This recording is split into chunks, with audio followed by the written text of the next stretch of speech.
We're moving through the book of Exodus quite rapidly. Are you learning some new things this quarter?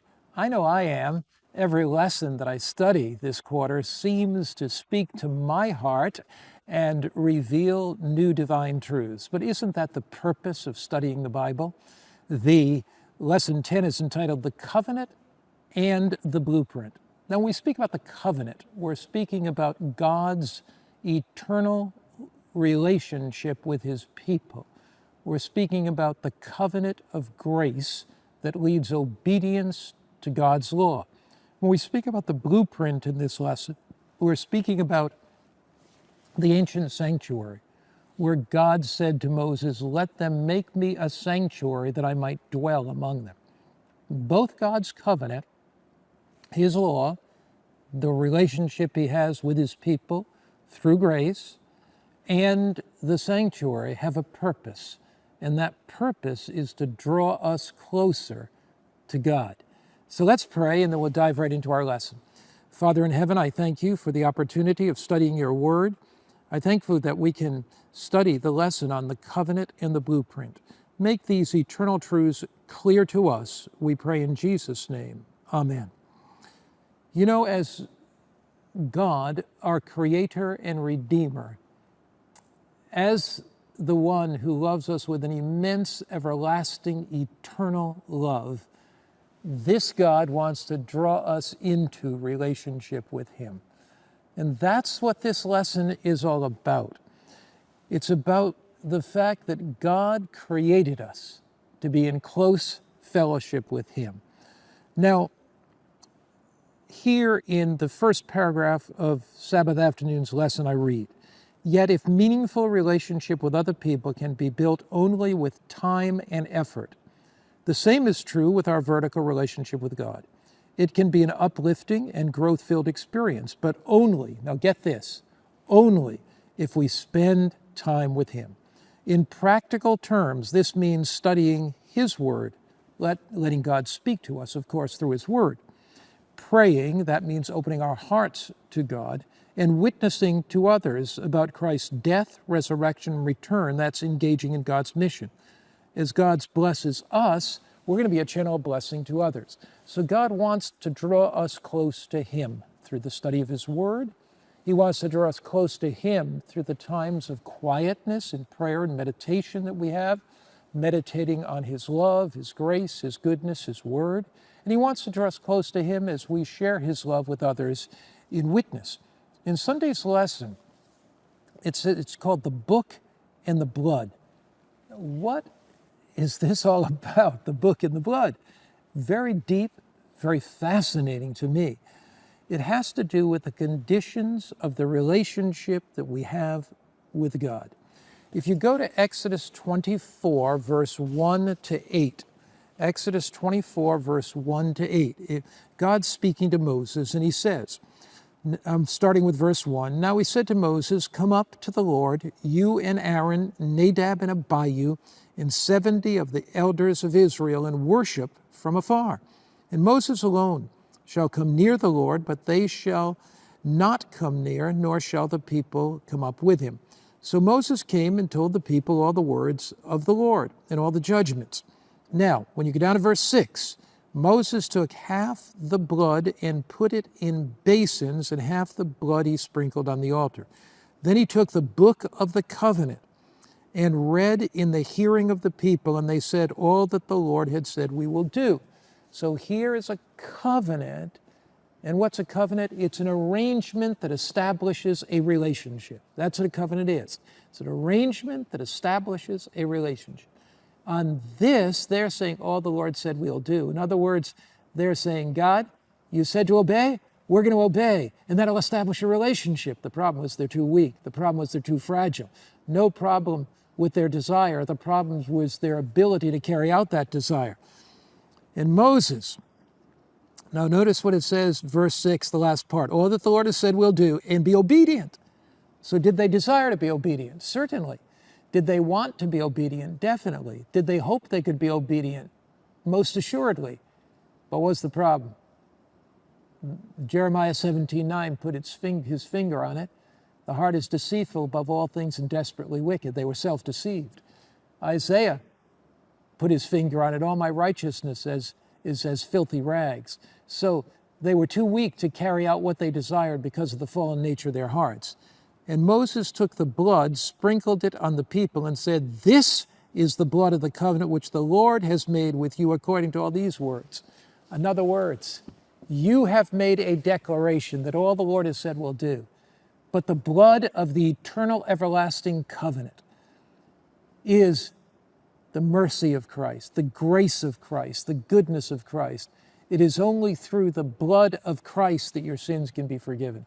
It's only through the blood of Christ and understanding the cleansing that comes from Christ that you can overcome.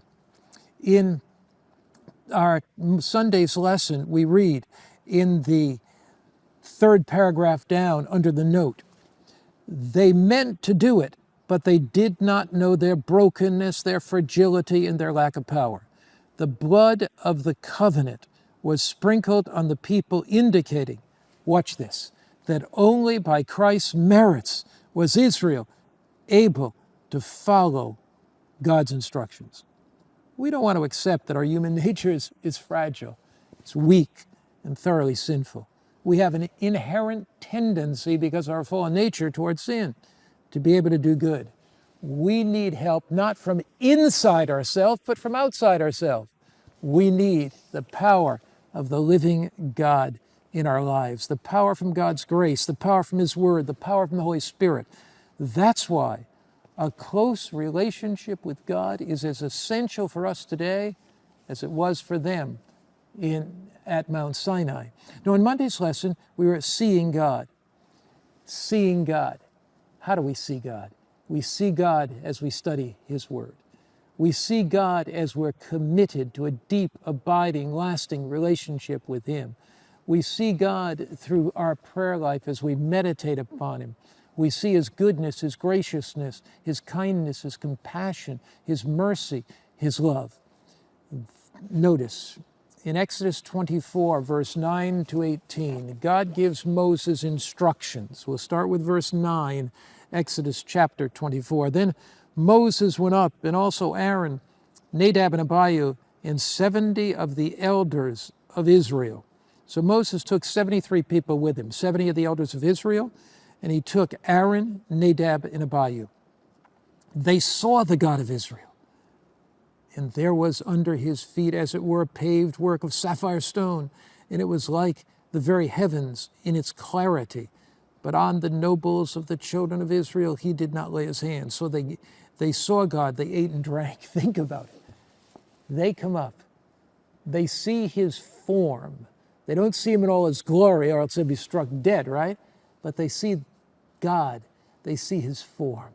And there, in that mountain place, as they see God, they eat and they drink, feasting on God's love, feasting on God's goodness, feasting on God's grace. They are there, these 73 leaders. Look, second paragraph, Monday's lesson. In the Middle East during biblical times, and to a certain extent today, eating together was a high experience. It was great honor and privilege. It offered forgiveness and formed a bond of friendship. It implied being there for each other and staying together in times of crisis and problems. By eating together, they promised each other without words that if something should happen to one party, the other would be obliged to come and help. To be invited to a meal was a special treat that was not extended to everyone. Meanwhile, to refuse an invitation was one of the worst kinds of insults. So what do we find here? God inviting Moses and Aaron and Nadab and Abihu and the 70 elders. God inviting them into relationship. God inviting them into fellowship with Him. Because it's only in that fellowship, only through that relationship, only by His divine power that we can obey Him. So we see that divine invitation. In Tuesday's lesson, we look at the power to obey. Where does that come from? And you have what our author calls, rightly so, the divine eye. Ezekiel 36, verse 26 to 28. You have the divine eye.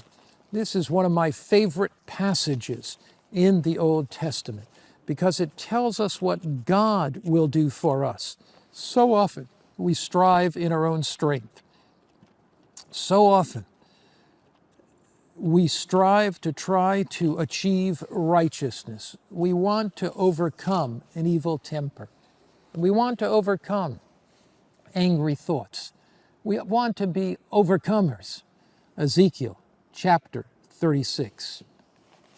And we're looking there at verse 26 to 28. God tells us here the secret of overcoming. It's not gritting our teeth and bearing it. But here, Ezekiel chapter 36, starting with verse 26, God says, look at the divine eye, mentioned here 5 times. I will give you a new heart. How do I achieve a new heart? By hoping for it, by wanting it? God says, I'll give you a new heart. I'll put a new spirit within you. God says, if you come to me and you play fair with me and you confess that you don't have a right spirit, that you have a critical spirit, you have an angry spirit, you have a resentful spirit, God says, I'm going to put a new spirit within you. I'm going to change you inside. He says, I'll take the heart of stone out of your flesh. You say, I come to church and I sing the songs, but nothing moves me. Pray the prayers, but nothing moves me. I listen to the sermons, but they don't move me anymore. God says, I'm going to take away that stony heart out of your flesh. I'm going to give you a heart of flesh. He says, I'm going to put my spirit within you. I'm going to put my spirit. He says, by the Holy Spirit, I'm going to work healing in your heart. I'm going to transform your thinking process. I'm going to put my spirit in me, cause you to walk in my statutes. You'll keep my judgments and do them.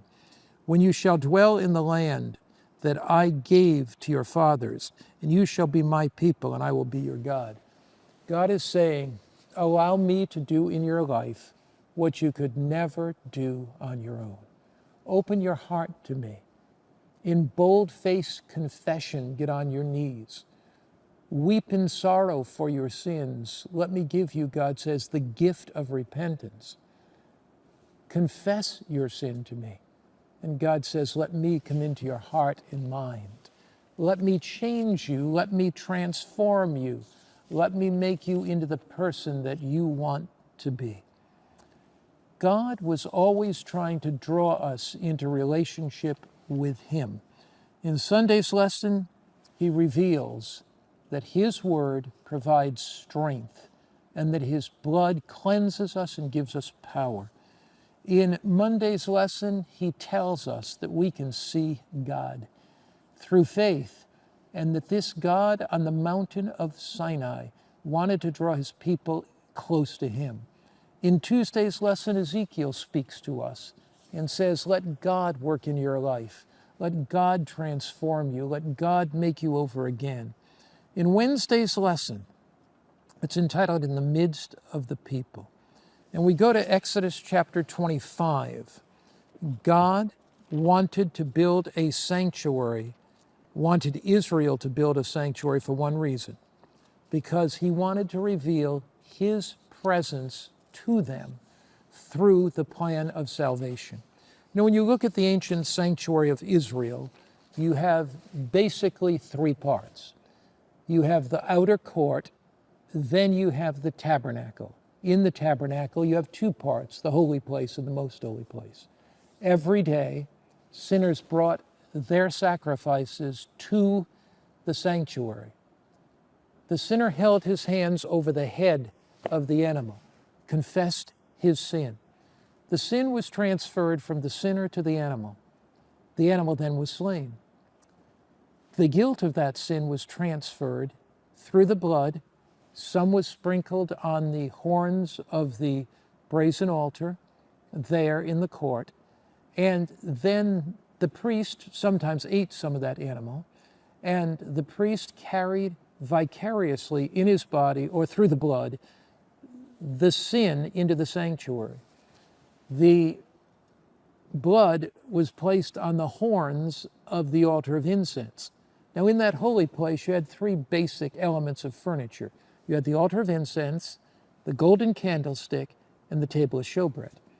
Table of showbread represents Jesus Christ, the bread of life, the one who came to dwell with us, the one that provides all our needs.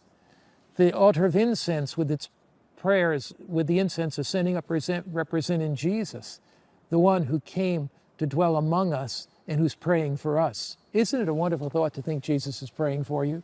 And then the candlestick represents Christ as the light of the world. So Jesus left heaven.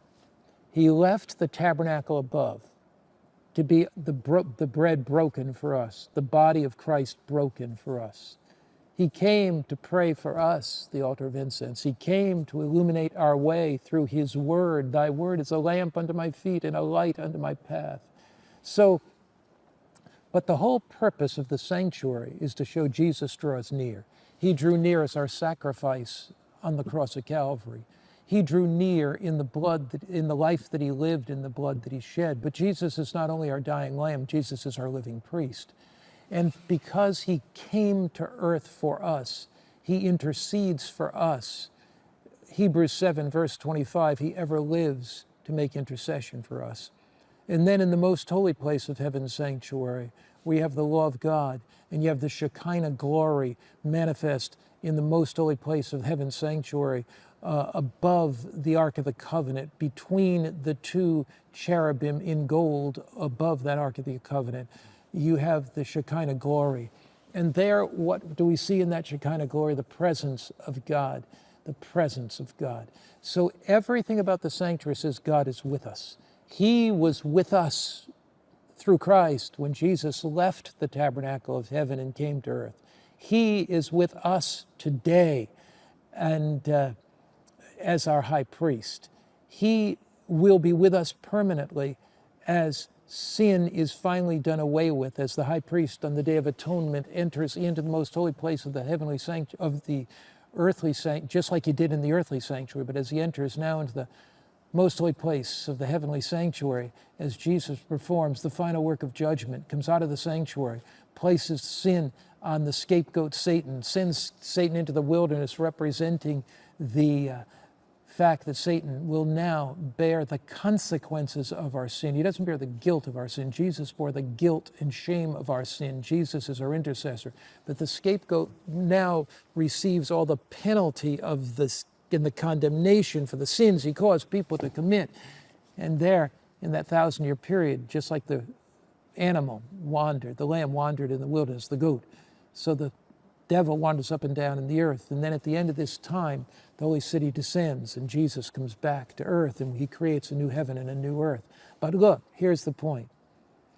In the sanctuary, Jesus reveals that he has dwelt with his people, is dwelling with his people now, and will dwell with them through all eternity. The whole purpose of the sanctuary was to show God's relationship to his people. Exodus 25, verse 8, we read, and it says there, and let them make me a sanctuary, that I may dwell among them, according to all that I show you that is in the pattern of the tabernacle and the pattern of the furnishings, just so shall you make it.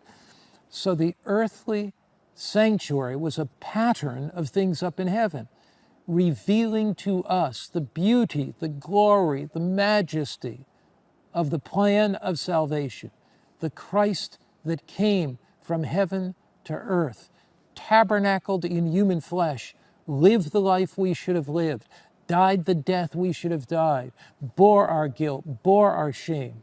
This Jesus, then ascends to heaven after his crucifixion as our high priest. And he says, come, come. Hebrews chapter 4. Look at Hebrews 4. Jesus is appealing to us through the sanctuary that he wants to dwell with us today. He wants us to have intimate, abiding, lasting fellowship with him. Hebrews, the 4th chapter. Notice what Scripture says. Hebrews 4. We're looking there. Verse 14, seeing then. Seeing what? Seeing then. What do we see? That we have a high priest who's passed through the heavens, Jesus, the Son of God. Let us hold fast our confession. For we don't have a high priest who cannot sympathize with our weakness, but was in all points tempted like we are, yet without sin. Let us therefore come boldly. Come what? Boldly. What's boldly mean? Confidently. To the throne of grace, that we may obtain mercy, find grace to help in time of need.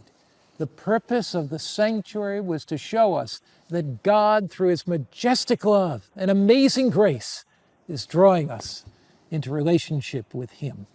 We go to the last lesson, the last day's lesson, not counting the quotes, and we're going to look at one of those, Thursday's lesson, filled with the Spirit of God. Now, you remember when the sanctuary was being built, there was a problem.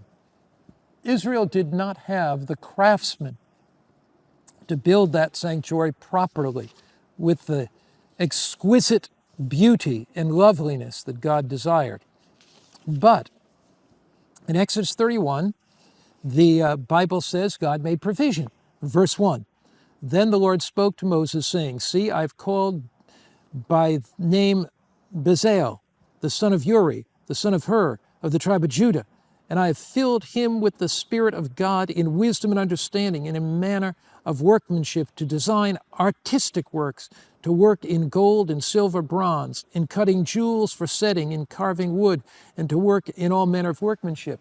They did not have the craftsmen, but God equipped one of their ranks, Bezalel, and gave him the skill and ability. When God calls you to do something in his cause, he will give you the skill and the ability. As it's often said, God does not qualify. God does not call the qualified. God qualifies those who he calls. Look, friend, if you're sitting in the pew of the church and God is moving in your life to do something, but you say, I don't have the ability to do it. Think of Bezalel.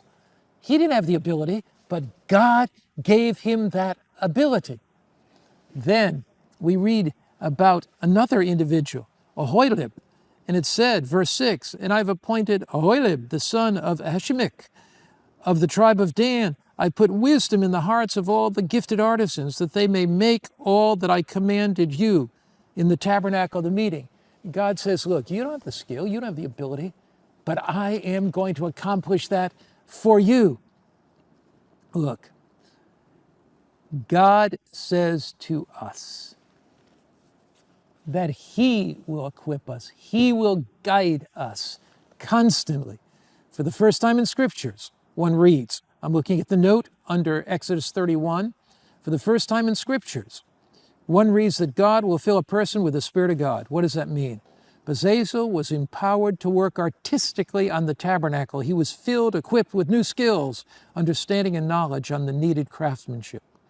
Additionally, God gave Ahoilib and many other craftsmen the same spirit in his work. In the midst of all this creativity, God's Sabbath, now don't miss this, is presented as a sign between God and his people, that the Lord makes them holy. It means that observance of the fourth commandment is associated with sanctification. Ezekiel later says, I gave them my Sabbaths as a sign between me and them, that they might know that I am the Lord who sanctifies them. The Sabbath is a reminder that the Lord is not only our Creator, but he's our Redeemer, and he's our God, but he's also the Holy One. He transforms people by his presence. Through his Spirit and Word, they grow to reflect a loving relationship with him. We see that, of course, here in the 31st chapter of the book of Exodus. It talks about the Sabbath. It tells them, verse 15, work shall be done for 6 days, but the seventh is the Sabbath of the rest, holy to the Lord. Whoever does any work on the Sabbath day shall be put to death. Why? Because they were doing sacred work for the sanctuary where God would dwell, and they would defile it and pollute all Israel and keep God's purpose from being fulfilled. But look now, verse 16. Therefore the children of Israel shall keep the Sabbath, to observe the Sabbath throughout all their generations, as a perpetual sign and covenant. It is a sign between me and the children of Israel forever. For in 6 days the Lord made the heavens and the earth, and on the seventh day he rested and was refreshed. The seventh day Sabbath is a sign in the context of the sanctuary that God wants to dwell among us. He wants us to rest from our labors and be refreshed physically, mentally, and spiritually on the Sabbath. You know, I like the quote here in lesson 10 on Friday's lesson, where it says, Patriarchs and Prophets by Ellen White, page 349, the law of God enshrined within the ark was the great rule of righteousness and judgment. That law pronounced death upon the transgressor, but above the law was the mercy seat, upon which the presence of God was revealed, and from which, by virtue of the atonement, pardon was granted to the repentant sinner. Thus, in the work of Christ for our redemption, symbolized by the sanctuary service, mercy and truth met together, righteousness and peace have kissed one another. I don't want you to miss this. You have, in the most holy place, the Ark of the Covenant. And in the Ark of the Covenant, what do you have? Inside that ark, you have three things. Aaron's rod that budded, you have the pot of manna, and you have the law of God. Above that covenant, that Ark of the Covenant, that was covered with gold, you have what's called the mercy seat. Two angels are there, the Shekinah glory is in the midst. What's this all represent? The law of God represents God's judgment and justice. The mercy seat reveals God's grace and God's goodness, and God's strength in his presence and power. There's one thing I want you to take away from our lesson today, and it's this. In everything God does, the most important thing to God is to draw you and me into relationship with him, so that we know him and love him and serve him and obey him, because we understand his character of grace and love. We understand how much he loves us, so we love him and serve him and obey him. Let's pray. Father in heaven, thank you for these lessons. They are life transformational as we study them. Fill us with your grace, fill us with your goodness, and fill us with your power. I pray in Jesus' name. Amen.